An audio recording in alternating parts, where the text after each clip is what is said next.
Vamos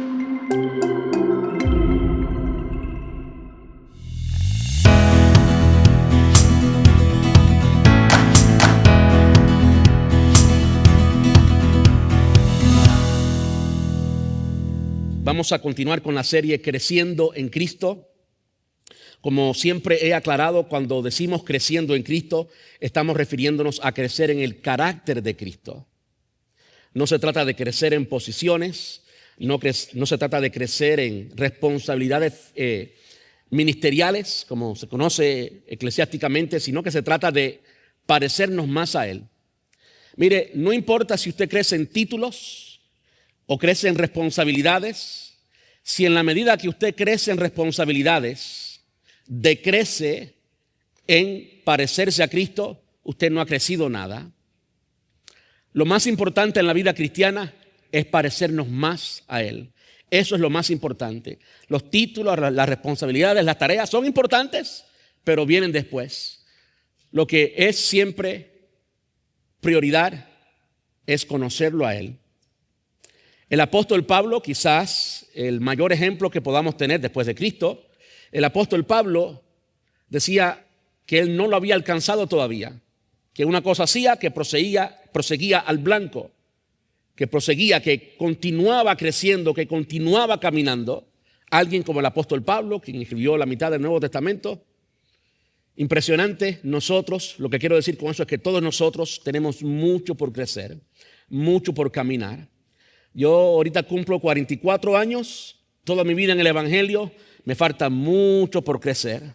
Hay tanto que descubrir en la presencia de Dios. Hay tantas virtudes que desarrollar, hay tanto que alcanzar. Y nuestro deber como creyentes es que cada día nos parezcamos más a Él. Así que con esto dicho, quiero pedirles que vayamos a nuestras Biblias, a Mateo capítulo 9, versículo 36. Y así quiero predicarles bajo el tema amando con compasión como Cristo. Amando con compasión como Cristo. En el sermón introductorio a esta serie, basado en el libro de Hebreos capítulo 12, miramos que el autor nos dice que para convertirnos en parte de esta gran nube de testigos, o con la ayuda de esta gran nube de testigos, la nube de testigos son básicamente todos los héroes de la fe del Antiguo Testamento que están reflejados en el capítulo 11. A eso se refería el autor cuando decía esta gran nube de testigos. Y cuando el escritor nos dice cómo vivimos la carrera de la vida cristiana, lo dice de una manera muy sencilla, pero al mismo tiempo muy poderosa, muy profunda. Dice, esto lo hacemos al poner nuestra mirada en Jesús. Y yo le garantizo que a medida que uno crece en la vida cristiana, casi 44 años siendo cristiano, hay tantas distracciones, hay tantas posibilidades para quitar la vida de Cristo, quitar la mirada de Cristo, quitar la mirada de Jesús y distraernos, quizás entretenernos con otras cosas, quizás ocuparnos. ¿Usted ha conocido personas en la iglesia que decimos, porque ahí me voy a incluir, estoy muy ocupado, muy ocupado, muy ocupado? Si en lugar de ocuparnos en las distracciones, nos ocupáramos en cada uno ser más como Cristo, sería tan rico, sería tan genial, sería extraordinario. Así que simplemente quiero animarles desde el mismo inicio a que nos dispongamos a ser más como Él. De eso se trata la vida cristiana. Y el producto de nuestro trabajo siempre termina siendo un resultado de qué tanto nos parecemos a Cristo o no. Mientras más nos parezcamos a Él, mejores van a ser los resultados. En Mateo capítulo 9, versículo 36, dice, cuando vio a las multitudes, les tuvo compasión, porque estaban confundidas y desamparadas como ovejas sin pastor. Está describiendo simplemente una experiencia que tuvo Jesús al ver las multitudes, que les tuvo compasión, y dice porque estaban confundidas y desamparadas como ovejas sin pastor. Yo quiero hacer algo quizás único, algo que no he hecho muchas veces, lo he hecho una o dos ocasiones en los 13 años que he sido pastor, pero yo quiero simplemente mirar a Cristo, y no hay mejor forma de mirar a Cristo en lo que acabamos de leer que mirar el contexto completo. ¿Qué tal si vamos al capítulo 9 del libro de Mateo, el Evangelio de Mateo? De hecho, es el capítulo donde él narra su propia conversión. Y vamos a mirar a Cristo. No tenemos forma de perderlo de vista porque en su gracia, en su soberanía, en su sabiduría, Él nos dio 4 versiones, 4 posiciones o 4 vistazos, 4 perspectivas de quién es Jesús para que podamos tener una idea completa. Mateo es una de ellas, me refiero a los 4 evangelios, Mateo, Marcos, Lucas y Juan. Quiero invitarle que me siga, no aparecerá en sus pantallas, pero sí usted puede seguirme en su Biblia. Y quiero que usted lea conmigo. Hay algo que sucede cuando usamos todos nuestros sentidos, no solamente el oído, sino la vista, y leemos. Quiero invitarle a que usted lea conmigo. Yo espero que usted tenga su Biblia, si no tiene su Biblia, su teléfono, y usted pueda seguirme. Y vamos a simplemente leer y mirar a Jesús, tal como nos alienta a hacerlo Hebreos capítulo 12, y vamos a ver la compasión del Señor Jesús. Dice el versículo 1, yo estoy leyendo la Nueva Traducción Viviente, como acostumbro. Jesús subió a una barca y regresó al otro lado del lago, a su propia ciudad. Estaba regresando, algo importante, había hecho mucho ministerio, usted puede leerlo en el capítulo 8, y si estaba regresando, quizás, solo quizás, era hora de descansar. Pero estaba regresando a su ciudad. Unos hombres le llevaron a un paralítico en una camilla. Al ver la fe de ellos, Jesús le dijo al paralítico: ánimo, hijo mío, tus pecados son perdonados. Entonces, algunos de los maestros de la ley religiosa decían en su interior: es una blasfemia. ¿Acaso se cree que es Dios? Una pausa. ¿Quiénes dijeron esto? Algunos de los maestros de la ley religiosa. Entre el Antiguo Testamento y el Nuevo Testamento, lo que se conoce como el período intertestamentario, 400 años, fueron 400 años en los que no hubo profeta de Dios para hablarle al pueblo. No hubo palabra fresca de Dios. 400 años de silencio, de oscuridad, de frío espiritualmente. Durante esos años surge lo que usted nunca ve en el Antiguo Testamento: los escribas y fariseos. Los fariseos y los saduceos. Y estas son las personas que debían haber conocido tanto la ley y la conocían, pero no tenían nada de Dios en el corazón. Yo quiero animarles a que usted no se convierta en un fariseo cristiano, si eso tiene algún sentido. Las veces que he ido a Jerusalén, siempre, las 3 veces que he ido a Israel, siempre he pasado por el estanque de Betesda. Algo sucedió allí en el estanque de Betesda extraordinario. ¿Y quiénes estaban criticando lo que estaba sucediendo? Los escribas y fariseos. Tanto conocimiento de Dios y tan vacío el corazón de Dios. No tenían a Dios en el corazón. Nadie, absolutamente nadie, no hay otro grupo de personas a quienes Jesús haya reprendido más que los escribas y fariseos. Les dijo: hipócritas. Les dijo: ustedes son sepulcros blanqueados. Ustedes son hijos de vuestro padre el diablo. Muy fuerte, muy fuerte. Todo esto para animarles a pensar que tener conocimiento de Dios y haber conocido de Dios por mucho tiempo no hace la diferencia si no ponemos los ojos en Jesús. Si no abrimos el corazón. Jesús había acabado de sanar a un paralítico. Entonces algunos de los maestros de la ley religiosa decían en su interior: es una blasfemia. ¿Acaso se cree que es Dios? Jesús sabía lo que ellos estaban pensando. Ayer alguien me preguntó: ¿cómo sabemos que Él es Dios? Era lo que pensaron inmediatamente los escribas y fariseos. Jesús sabía lo que ellos estaban pensando, lo cual es un atributo divino, la omnisciencia, saber. Así que les preguntó, ¿por qué tienen pensamientos tan malvados en el corazón? ¿Qué es más fácil decir? ¿Tus pecados te son perdonados? Lo que había dicho. O ponte de pie y camina. Así que les demostraré que el Hijo del Hombre tiene autoridad en la tierra para perdonar pecados, lo cual solamente lo puede hacer Dios. Entonces Jesús miró al paralítico y dijo, ponte de pie, toma tu camilla y vete a casa. El hombre se levantó de un salto y se fue a su casa. Al ver esto, el temor se apoderó de la multitud y alabaron a Dios por darles semejante autoridad a los seres humanos. Estaban pensando que Jesús era simplemente un ser humano, lo que es naturalmente lo que todo el mundo pensaba. ¿Qué vemos aquí? Vemos a Jesús no solamente hablarnos de compasión o de amor, sino vemos a Jesús vivirlo. Y como dice un dicho popular, tus palabras me hablan tan alto, o tus actos me hablan tan alto que no puedo oír tus palabras. En otras palabras, lo que hacemos significa más o dice más que las mismas palabras.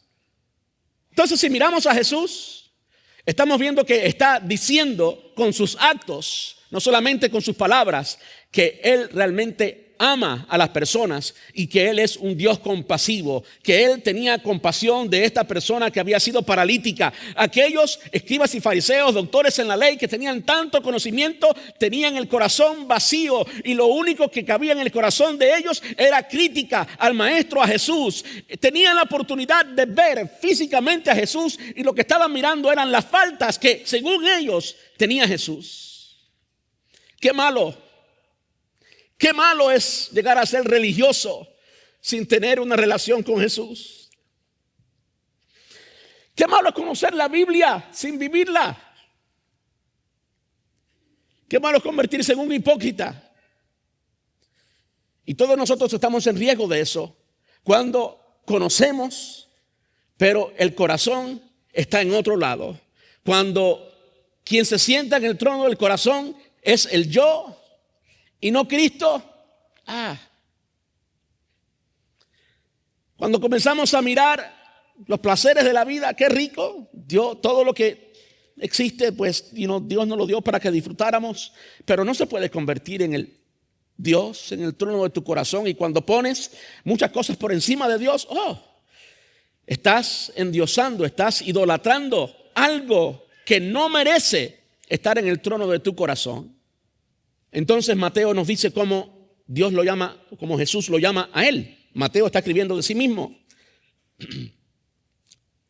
Versículo 9 dice, mientras caminaba, Jesús vio a un hombre llamado Mateo sentado en su cabina de cobrador de impuestos. Mateo era judío, cobrador de impuestos. Para un judío, que un judío fuera cobrador de impuestos del Imperio Romano, nosotros en nuestra cultura no lo podemos entender, pero para ellos eso era lo más despreciable. Por lo general eran personas que eran ladrones, corruptos.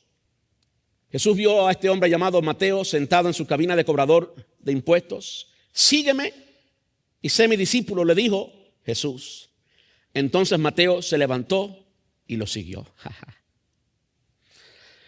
Cuando Jesús mira a las personas, aún las personas con dinero, Jesús no ve a una persona que está cómoda y que todo está bien solo porque tiene dinero. Esa persona, si robaba como era natural de todos los cobradores de impuestos, era una persona muy miserable en el corazón. De modo que vemos a Jesús de nuevo, teniendo compasión con alguien que había sido un ladrón, porque él tiene un corazón compasivo. Qué tremendo que a este hombre, Mateo, el mismo que escribió el Evangelio, Jesús lo llama y evidentemente ya Mateo estaba listo para seguirlo. ¿Usted sabe lo que es decirle que no a millones? Amén. o decirle que no a miles, decirle que no a la comodidad, decirle que no al sueño americano para seguir a alguien que está enseñando lo moral? Lo hermoso de esto es que cuando las personas que son miserables en el interior conocen a Jesús, van a entender que nada, absolutamente nada llena el corazón como Jesús. Y entonces van a poder dejarlo todo para seguir a Jesús. Y eso fue lo que sucedió con este hombre, Mateo. Mateo dice simplemente que se levantó y lo siguió. No pensó mucho, no argumentó mucho. Y mi puesto, y mis finanzas, no. Nada ocupa el lugar de Jesús. Él es más importante, es mejor tenerlo a Él que tener cualquier otra cosa. Versículo 10. Más tarde Mateo invitó a Jesús y a sus discípulos a una cena a su casa, junto con muchos cobradores de impuestos y otros pecadores de mala fama. Quizás Mateo estaba entendiendo el amor que le había demostrado Jesús en solo fijarse en él, tan corrupto, tan sucio, tan bajo. Pero todavía él fue recipiente del amor de Jesús, de ser llamado, de ser escogido por Jesús. Y quizás él se dio cuenta, hay alguien que puede tener compasión de mi realidad. Hay alguien que ve más allá de lo que ven los ojos. Y esa era la condición de todos los pecadores. Porque el pecado te ofrece mucho, pero no te entrega nada. El pecado es la carnada del enemigo para que tú te rindas a los placeres y a la satisfacción instantánea. Pero una vez que te entregas al pecado, la palabra enseña que la paga del pecado es muerte. Que lo único que produce el pecado es separación, es muerte, es destrucción, es problemas en la familia. Y eso es lo que había en el corazón y en la realidad, en la familia de todos estos que tenían mucho dinero y otros pecadores de mala fama, dice aquí.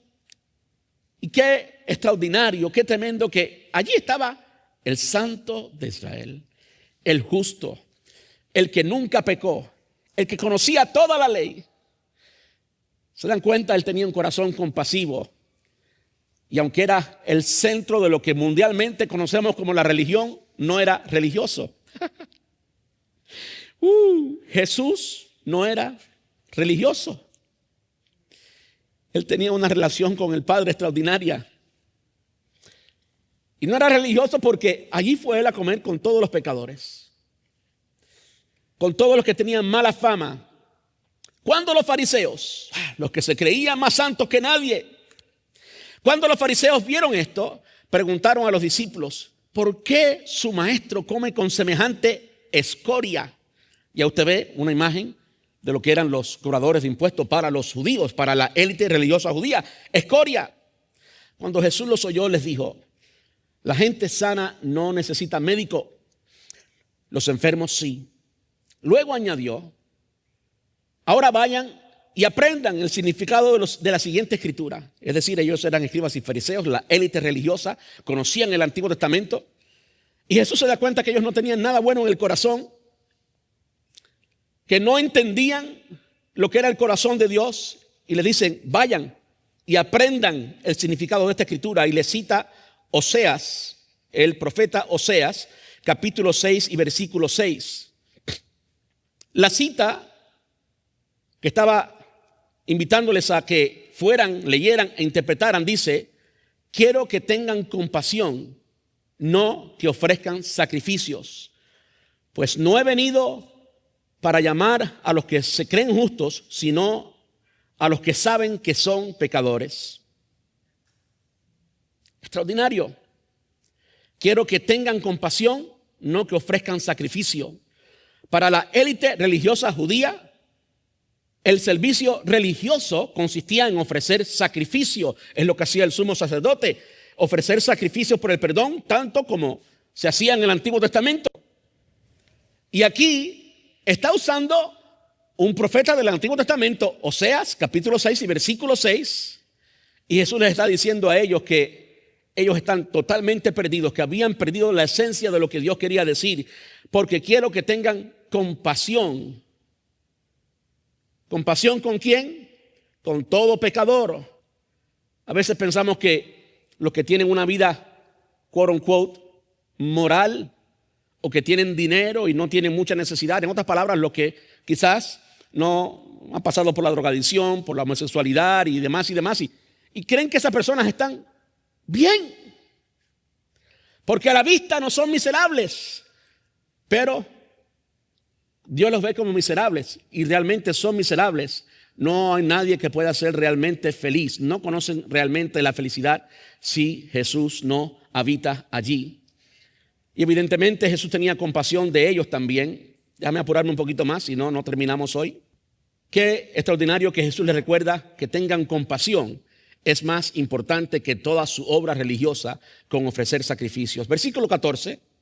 Dice: un día los discípulos de Juan el Bautista se acercaron a Jesús y le preguntaron: ¿por qué tus discípulos no ayunan como lo hacemos nosotros y los fariseos? Respondió Jesús: ¿acaso los invitados a una boda están de luto mientras festejan con el novio? Por supuesto que no.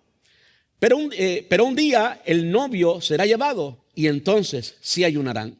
Además, ¿a quién se le ocurriría remendar una prenda vieja con tela nueva? Pues el remiendo nuevo encogería y se desprendería de la tela vieja, lo cual dejaría una rotura aún mayor que la anterior. Y nadie pone vino nuevo en cueros viejos, pues los cueros viejos se reventarían por la presión y el vino se derramaría y los cueros quedarían arruinados. El vino nuevo se guarda en cueros nuevos para preservar a ambos. Yo estoy seguro que usted no ha tomado vino. Bueno, estoy seguro no, yo no sé. Yo sospecho que usted no ha tomado nunca vino de un cuero de animal. Que usted si ha tomado algún vino lo ha tomado de una botella. Pero algún judío, todos ellos que estaban allí, los discípulos de Juan el Bautista y los fariseos a quienes se refirieron ellos, sabían exactamente lo que sucedía cuando se echa vino nuevo, se fermenta y rompe el cuero. Lo mismo cuando uno pone un parcho, un remiendo de una tela nueva en una tela vieja. Todo lo que Jesús le estaba queriendo decir a ellos es que estructuras viejas no pueden soportar lo nuevo. Y Jesús les estaba trayendo algo nuevo, algo mejor, y que la mentalidad de ellos no podían entender. Jesús vino a traer gozo y alegría, y ese es el mensaje que le está tratando de decir a ellos. Y como Jesús estaba con ellos, ellos estaban felices. No era tiempo para ayunar, no era tiempo para ser religioso y cumplir con una costumbre más religiosa solo para creerte que le estás torciendo el brazo a Dios porque ayunaste. No, hay momentos que son de fiesta y Jesús quiere traer fiesta. Jesús quiere traer gozo, quiere traer alegría. Y cuando vivimos con Él, miren, olvídense de todas las cosas religiosas. Es bueno tener buenas costumbres, pero más importante que tener esas costumbres es que esas costumbres salgan de un corazón que tiene una relación con Jesús. Salgan de un corazón que conoce a Jesús y no simplemente hagan cosas externas para intentar comprar el favor de Dios. Eso es lo que es religión, precisamente. Versículo 18. Mientras Jesús decía estas cosas, el líder de una sinagoga se le acercó y se le arrodilló delante de él. ¿Usted leyó bien eso? El líder de una sinagoga se acercó, no dice aquí que era un fariseo, era el líder de una sinagoga. Las sinagogas se parecen más a la iglesia que la estructura antigua del templo y la élite religiosa judía. Pero este se acercó y se arrodilló delante de él. Jairo: mi hija acaba de morir, le dijo, pero tú puedes traerla nuevamente a la vida solo con venir y poner su mano sobre ella. Entonces Jesús y sus discípulos se levantaron y fueron con él. Justo en ese momento una mujer quien Hacía 12 años que sufría de una hemorragia continua. Se le acercó por detrás, tocó el fleco de la túnica de Jesús, porque pensó, si tan solo toco su túnica, quedaré sana. Jesús se dio vuelta y cuando la vio le dijo, ánimo, hija, tu fe te ha sanado, y la mujer quedó sana en ese instante. Cuando llegó Jesús a la casa del oficial, vio a una ruidosa multitud y escuchó la música del funeral. Salgan de aquí, les dijo, la niña no está muerta, solo duerme. Pero la gente se rió de él. Sin embargo, una vez que hicieron salir a todos, Jesús entró y tomó la mano de la niña y ella se puso de pie. La noticia de este milagro corrió por toda la región. ¿Qué estamos viendo aquí? Lo que estamos viendo en los primeros versículos que leímos en el capítulo 9, y aquí lo vemos repetidamente, es Jesús en su ministerio de sanidad. A Jesús le importa cuando las personas están enfermas. Y verdad que cuando estamos enfermos, especialmente cuando hay una enfermedad que no se puede curar o que no conocemos la cura, como que terminamos viniendo a Él. Pero qué bueno que Él sí tiene poder para sanar enfermedad. Lo tenía entonces y lo sigue teniendo hoy. Y sí, todavía Él sana. Y sí, todavía Él tiene compasión. Miremos el corazón de Jesús. Él tiene compasión. Y este líder de la sinagoga que vino y se arrodilló, Él no desprecia a un corazón contrito y humillado, como dice el Salmo. Él no lo desprecia. Cuando nos humillamos delante de Dios y alcanzamos el corazón de Dios, vamos a ser beneficiarios de la compasión de Dios. Vamos a alcanzar el amor de Dios.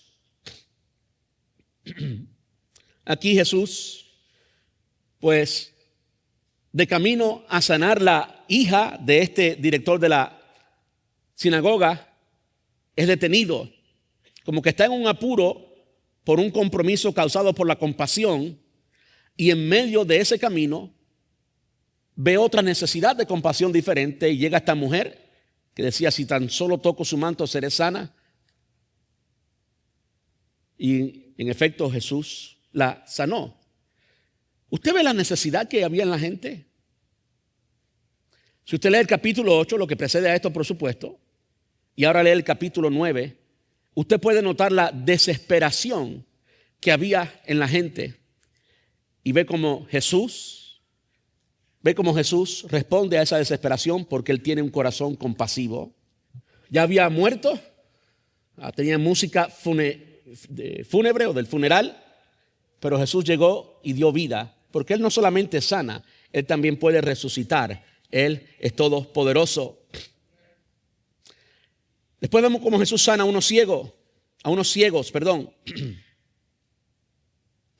Cuando Jesús salió de la casa de la niña, lo siguieron 2 hombres ciegos, quienes gritaban. Vemos otra oportunidad más de la desesperación que había. Estos 2 ciegos le siguieron y gritaban, Hijo de David, ten compasión de nosotros. Entraron directamente a la casa donde Jesús se hospedaba y Él les preguntó, ¿creen que puedo darles la vista? Sí, Señor, le dijeron, lo creemos. Entonces Él les tocó los ojos y dijo, debido a su fe, así se hará. Escuche ahora. Entonces sus ojos se abrieron y pudieron ver. Jesús les advirtió severamente, énfasis en severamente. Jesús les advirtió severamente, no se lo cuenten a nadie. Pero ellos, en cambio, salieron, hicieron correr su fama por toda la región. De modo que podemos ver cómo Jesús es compasivo aún con personas que no van a responder bien, que no merecen la compasión de Jesús. En otras palabras, Jesús es compasivo porque Él decide ser compasivo. Jesús no es compasivo en una forma reactiva, no. Él es compasivo porque en su esencia, en su naturaleza, Él es compasivo. no importa lo que hagan las personas con su compasión o no. Y aquí vemos un primer ejemplo, enseguida vamos a ver otro. ¿Estamos viendo a Jesús? ¿Ok? Eso es lo que estamos haciendo. Eso es lo primero que yo quiero hacer hoy. En el contexto de lo que leímos, simplemente ver el corazón compasivo de Jesús. Cuando se fueron, un hombre que no podía hablar, poseído por un demonio, fue llevado a Jesús. Entonces Jesús expulsó al demonio y después el hombre comenzó a hablar. Las multitudes quedaron asombradas. Jamás sucedió algo así en Israel, exclamaron. Vemos de nuevo, hemos visto la compasión de Jesús en múltiples maneras. Ahora la estamos viendo sobre alguien que había sido endemoniado y lo que tenía era mudo, era causado, el origen, la naturaleza del problema no era físico, sino espiritual. Y vemos cómo Jesús tiene compasión de este hombre. Y vemos cómo los escribas y fariseos continúan todavía con un corazón corrupto. Sin embargo, los fariseos dijeron, puede expulsar demonios porque el príncipe de los demonios le da el poder. Es que la gente que tiene el corazón corrupto, vacío y dañado, podrido, lo único que sabe es chismear. Cada vez que usted se sienta tentado a chismear, piense que eso es de gente baja, que eso no cabe en el corazón de alguien ocupado y que tiene compasión por los demás. Sin embargo, los fariseos dijeron eso. Versículo 35, ya estamos llegando al fin. Jesús recorrió todas las ciudades y aldeas de esa región, todas. Miren la dimensión de su compasión, enseñando en las sinagogas y anunciando la buena noticia acerca del reino. Y sanaba toda clase de enfermedad y dolencias. Cuando vio a las multitudes, esto fue lo que leímos al principio, les tuvo compasión porque estaban confundidas y desamparadas como ovejas sin pastor. A sus discípulos les dijo, la cosecha es grande, pero los obreros son pocos. Así que oren al Señor que está a cargo de la cosecha, pídanle que envíe más obreros a sus campos. Este último relato es paralelo a lo que nos narra Marcos en su capítulo 6. Vamos al capítulo 6 de Marcos. Y en el capítulo 6 de Marcos es cuando Jesús multiplica los panes y los peces. Pero algo importante que muchas veces perdemos de vista, usted puede leerlo allí, es parte del contexto de Marcos capítulo 6, es que justo antes de que Jesús multiplicara los panes y los peces, los discípulos, incluyendo Jesús y Jesús también, habían aprendido de la muerte de Juan el Bautista. ¿Qué significa eso? Que estaban muy tristes. Ustedes saben lo que Jesús dijo acerca de Juan el Bautista, que los de nacido de mujer no había otro superior.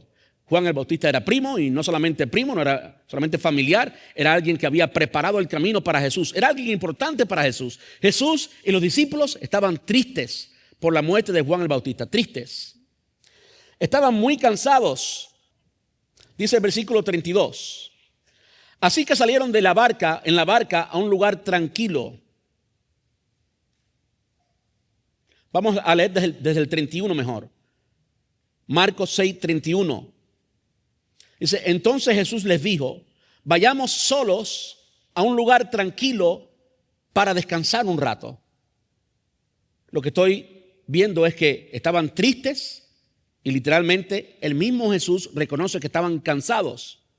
Cuando unimos a Marcos capítulo 6 y Mateo capítulo 9 y entendemos el panorama completo, habían estado trabajando mucho. Dice que no tenían tiempo ni para comer.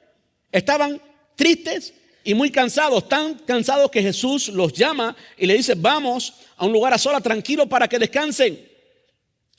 Lo dijo porque habían tanta gente que iba y venía que Jesús y sus apóstoles no tenían tiempo ni para comer, es lo que acabo de explicar. Así que salieron en la barca a un lugar tranquilo donde pudieran estar a solas, pero muchos los reconocieron y lo vieron ir. Y la gente de muchos pueblos corrió, escuche esto por favor, la gente de muchos pueblos corrió a lo largo de la orilla y llegó antes que ellos. ¿Usted ve un poquito la desesperación en la gente allí? Yo me imagino verlo en una película, él andando un lugar a bote, a descansar, y la gente por toda la orilla corriendo, y llegan primero que él porque estaban desesperados.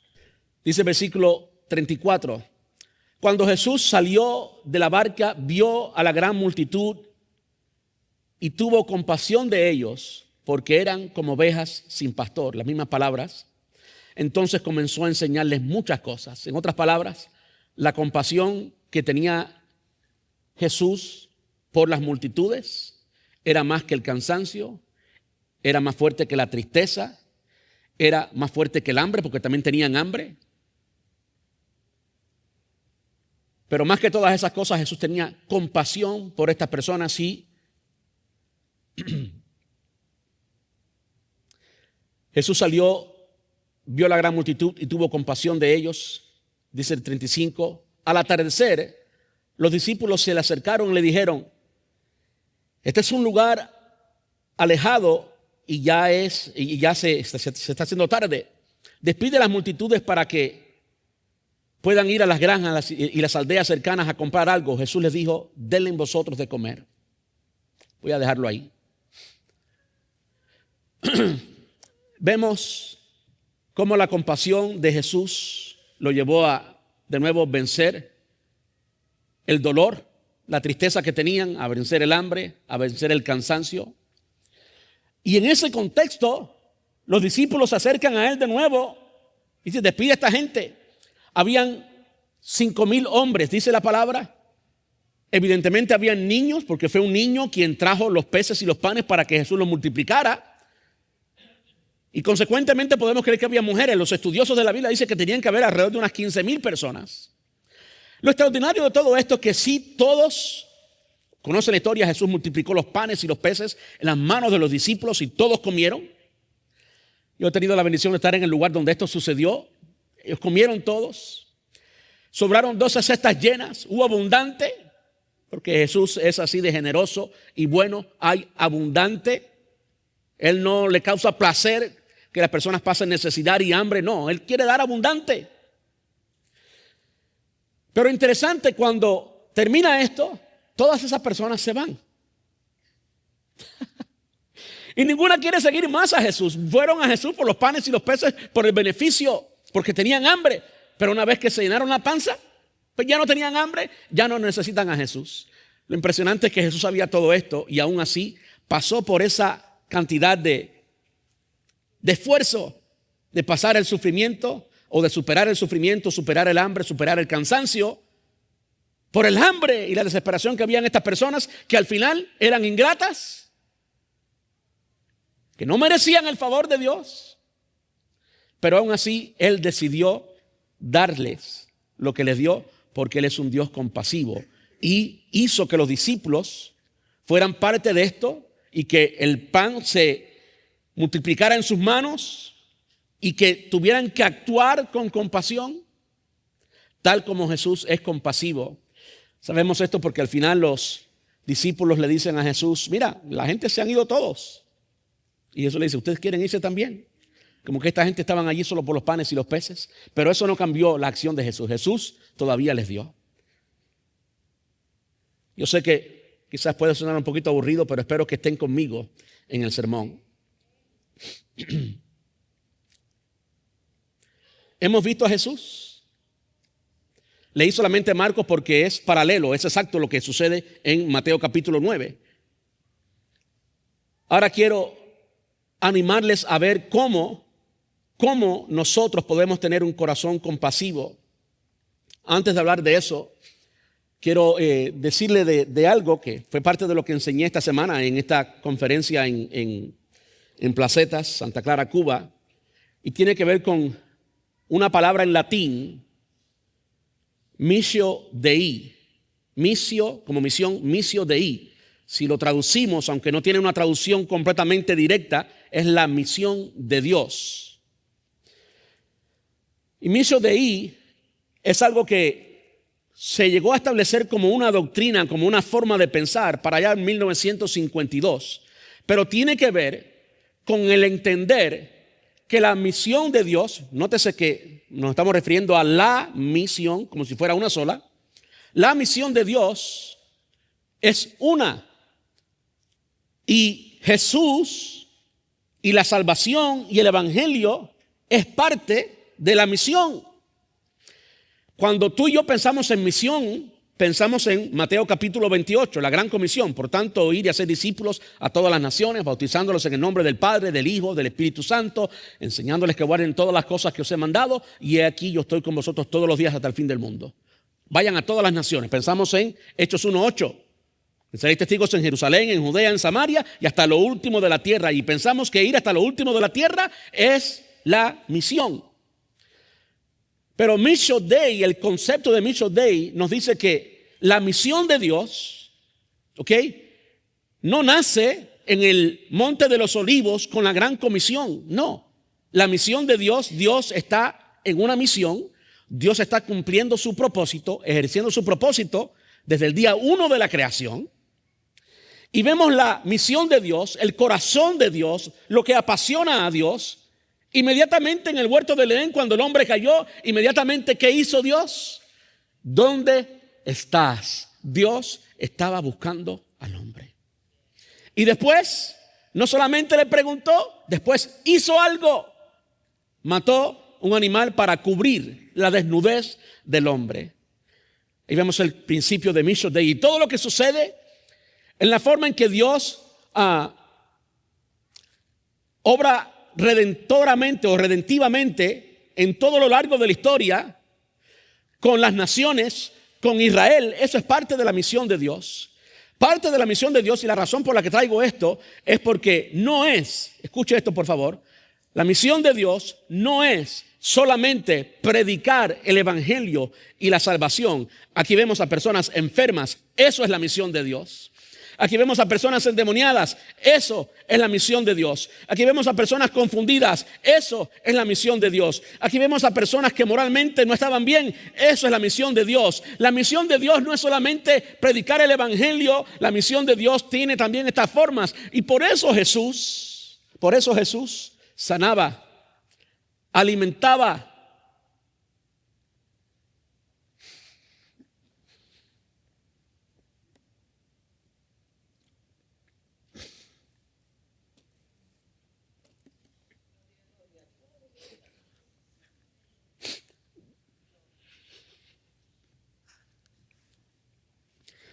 Yo salí de Cuba el 28 de marzo del 1999.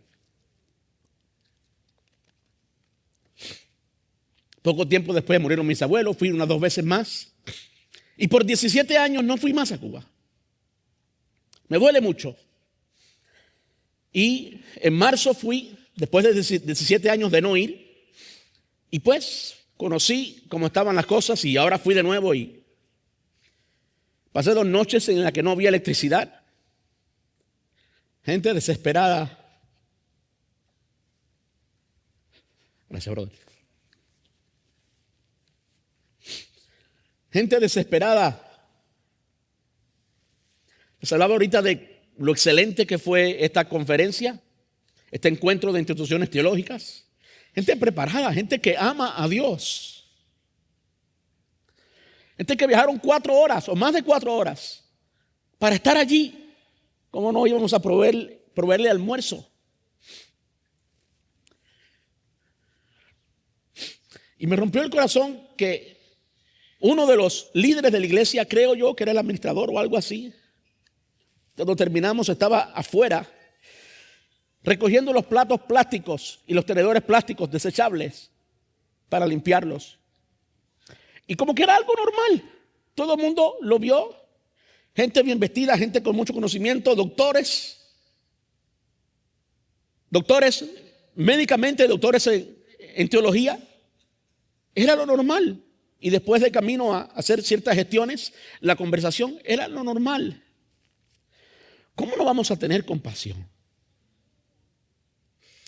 ¿Cómo vamos a virar la cara y seguir como si nada? No podemos hacer eso, ¿verdad? No podemos hacer eso.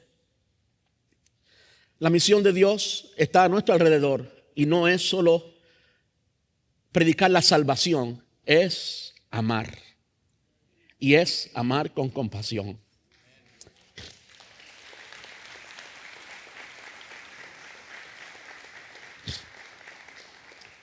Es amar de verdad, es amar al enfermo. Si una de las razones que me alegra mucho que podamos tener un pastor ejecutivo es porque yo voy a no continuar siendo el administrador que he sido por tanto tiempo. Ahora voy a poder quizás practicar un poquito más de esto. Quizás ir más a los hospitales, estar más pendiente de la gente, hacer más parte del trabajo pastoral que debo hacer. Qué bueno que alguien va a poder encargarse de eso y yo voy a poder hacer otras cosas que debo hacer. Algo importante que quisiera decir en cuanto a la compasión de Jesús es que Jesús fue compasivo entonces, pero hoy continúa siendo compasivo. Cuando miramos a nuestro alrededor y vemos personas enfermas, cuando miramos a nuestra congregación y vemos personas enfermas, Dios tiene compasión. Cuando vemos a personas pasar hambre en nuestra comunidad, aquí y ahora, Dios tiene compasión. Cuando yo oigo de personas que no tienen documentos y son personas de bien, que han hecho bien, que andan con temor y con familias y demás, tenemos que movernos en compasión. Y aunque quizás no tengamos el poder político para causar nada, sí podemos orar. Y podemos hacer algunas cosas políticamente como ciudadanos, pero podemos orar.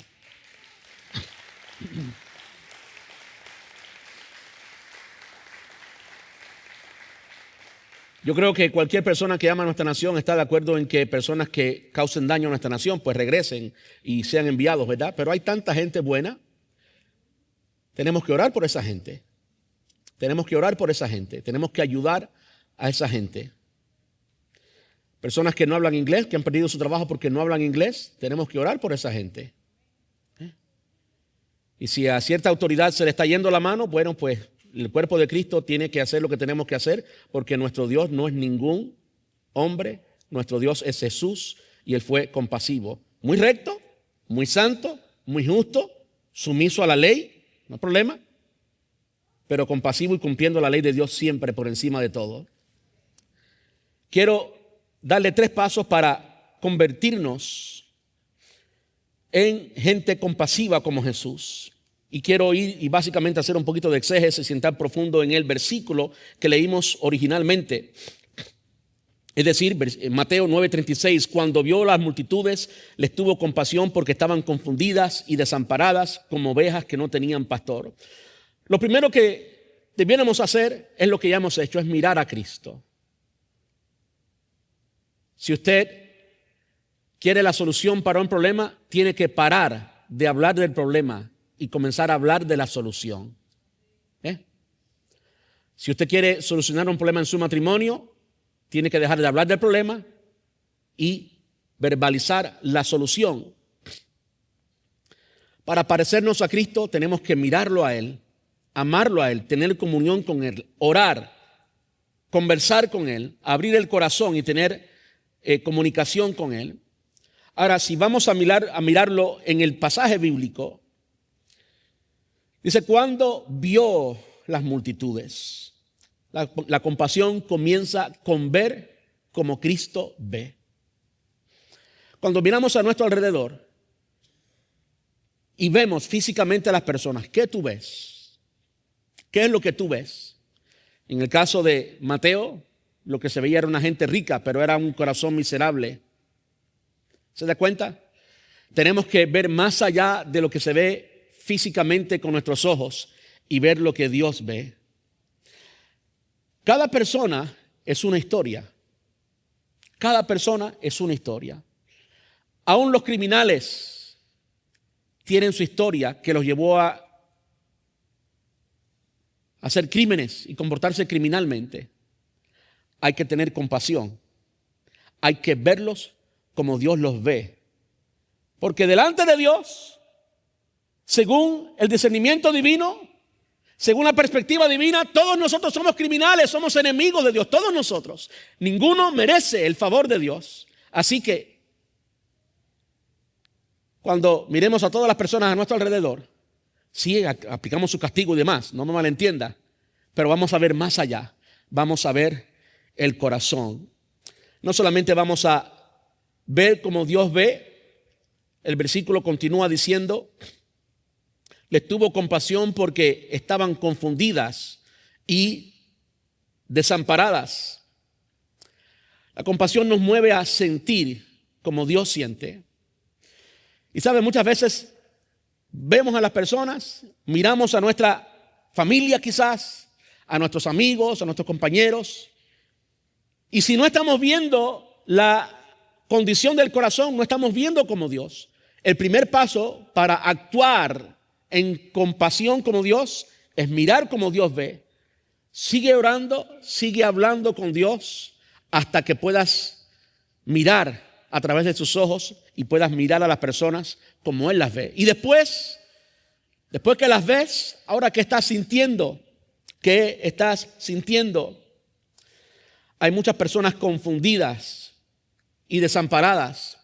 Todo lo que está, bueno, no todo, pero parte de lo que está sucediendo con la identidad de género y demás es confusión. Yo he tenido varias reuniones con niños y niñas confundidas, simplemente confundidas. Y Satanás quiere romper lo precioso y lo rico que es tener una buena familia y disfrutar de una buena familia, disfrutar incluso del coito. Eso también Dios lo hizo, eso es santo y es bueno, y Dios lo puso allí por una buena razón. Y hay mucha gente confundida. Vamos a sentir compasión por esa gente confundida, no sentir rencor, no mirarlos como un fariseo pensando que somos mejor, no. Pero sí podemos mirarla con compasión y entender que están confundidos y ver que están desesperadas, que andan buscando algo que no han encontrado, y ese algo es Jesús.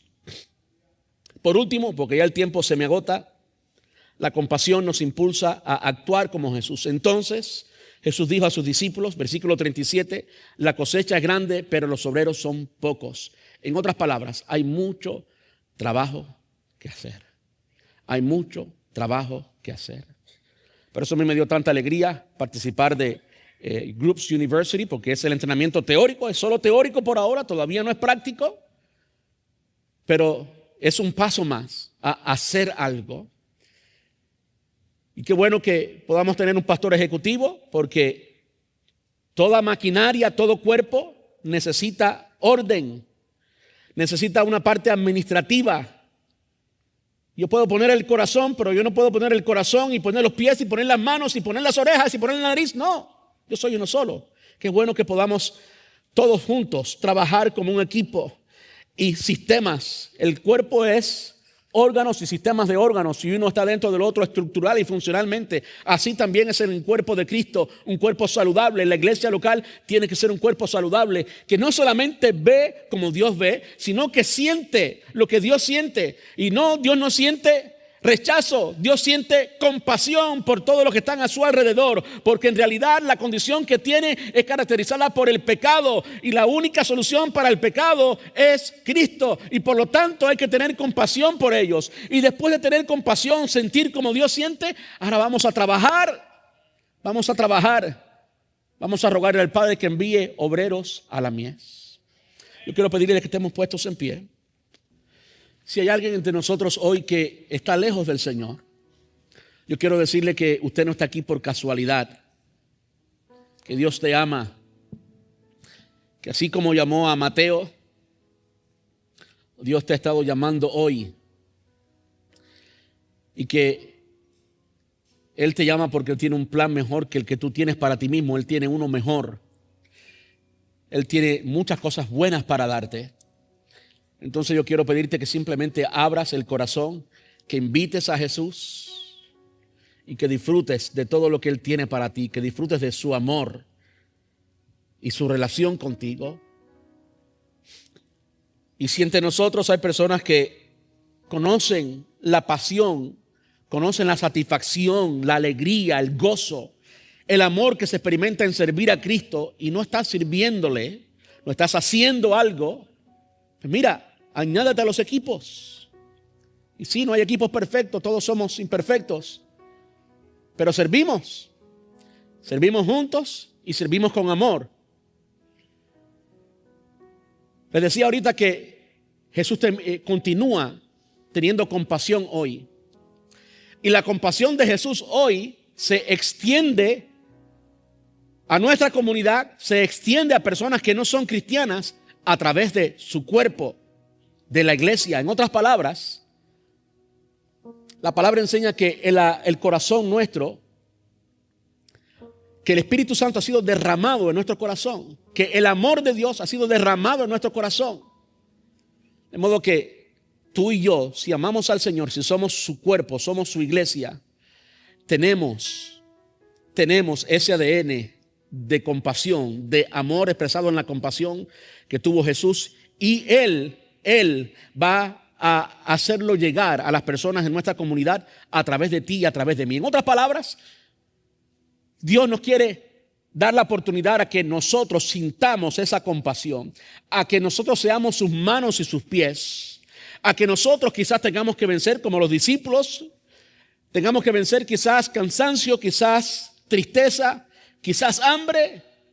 No tenemos tiempo, pero estamos ocupados en algo que trasciende cualquier valor humano, en algo que es eterno, en algo incorruptible, en algo santo, como es el llamado de Dios al hombre, como es la misión de Dios de alcanzar al hombre, como es la misión de ayudar a alguien que está enfermo, a alguien que está en necesidad. Esa es la misión de Dios. Y tú y yo estamos llenos de la compasión de Dios. Dios quiere que tú seas parte y que hagamos algo para su gloria y para su honra. Entonces yo quiero orar y no voy a pedirle que pase al frente, pero si usted quiere pasar al frente, pues con toda confianza usted puede hacerlo. Quiero orar por aquellos que están lejos del Señor y quiero orar por aquellos que no le están sirviendo al Señor, pero quieren hacerlo. Amén. Padre, te damos gracias por tu palabra. Gracias porque tú eres un Dios compasivo. Gracias porque tienes compasión de nosotros hoy, Señor. Porque tienes compasión de nuestra comodidad, de nuestro egoísmo.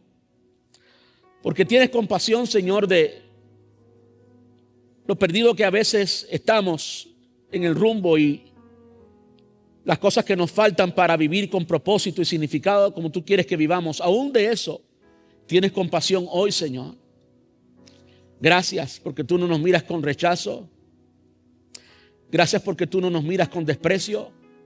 Gracias por amarnos tanto, Señor, aun cuando no lo merecemos. Gracias. Señor, queremos rogarte por cualquier persona que está en este lugar o que escuche este mensaje, Señor, y no te conoce. Cualquier persona que está lejos de ti, Señor.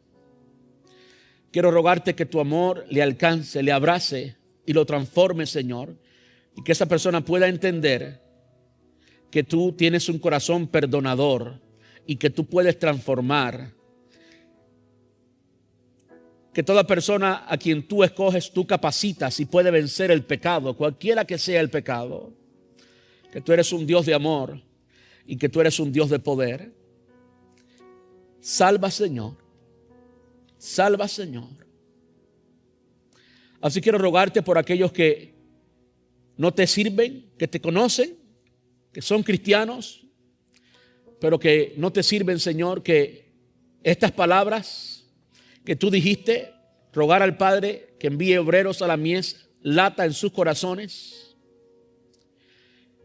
y que no podamos estar tranquilos, Señor, que sea tu pasión ardiendo en nosotros, que sea tu amor, como dice tu palabra, derramado, no un poquito, sino derramado en nuestros corazones, que arda por las personas a nuestro alrededor y que así, Señor, podamos darte mucha gloria y mucha honra.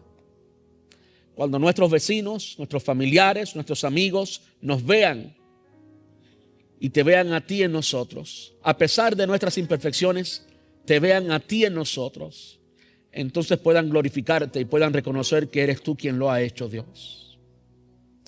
Ruego, Señor, que tú abras el corazón a toda persona que tú estás preparando para servir. Aquellos que han de ser los nuevos líderes en la iglesia. aquellos que tú estás llamando al ministerio en la iglesia, porque tú llamas, hoy también sigues llamando, Señor, a personas al ministerio, al pastorado, a ser maestros, a ser evangelistas, a alcanzar nuestra comunidad. Te ruego, Señor, que tú llames, que tú nos transformes. Gracias por tu amor, gracias por tu compasión. Pedimos todo esto en el nombre de Jesús. Amén y amén.